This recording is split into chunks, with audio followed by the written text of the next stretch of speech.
निवेदन आहे ह्या जे आमचं पेंडिंग आहे, आमची जे वावर समजा 5 वर्ष पडीत आहे, आम्ही त्यांना अर्ज दिला की बाबा आमच्या मोजण्या झाल्या, सगळं झालं, तुम्ही राष्ट्रीय करून आमच्या सगळ्या गावातल्या लोकांना मोबदला देऊन मार्गी लावा. कारण काय सगळ्यांना पैशाची गरज आहे खूप, सगळ्यांची कामं वरानं पडीत आहे, यांनी मार्ग लावा. बाकी काही आमचं म्हणणं आहे त्यांना. काय प्रकल्प होता आणि त्यावर आमदार माजी आमदार संतोष सांबरे यांनी देखील आक्षेप घेतलेला होता, त्यामुळे थांबलंय का काम सगळं? त्याच्या आक्षेपाचा काही विषयच नाही ना. जे शासनात दराप्रमाणे पैसे गेलो ते वाढवून थोडी द्यायला आम्हाला की जे रेडिएटरचा दर आहे त्याप्रमाणे पैसे द्यायला लागले.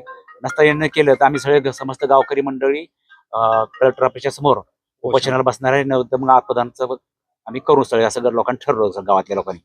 प्रकल्प कशाचा आहे, किती दिवसापासून काम रखडलं? शिडकोचा प्रकल्प आहे आणि झाले त्याला 5 वर्ष झाले कंप्लीट पेंडिंग आहे. 5 वर्षांनी लोकांची जमीन पडीत आहे. त्याच्यात काहीतरी आम्हाला त्यांनी मार्गी लावा. अर्ध्या लोकांचे रस्ते झाले, अर्ध्या बाकी आहे. म्हणजे सगळ्याच्या रजिस्टर झालेले नाही, काही लोकांचे झाले, अर्ध्या लोकांचे झालेले आहे, अर्ध्या लोकांचे बाकी आहे. आम्हाला त्यांचं हेच म्हणणं आहे की तुम्ही अर्ध्या लोकांचे रस्ते करून घ्यावा आणि लोकांना मोकळं करायचं.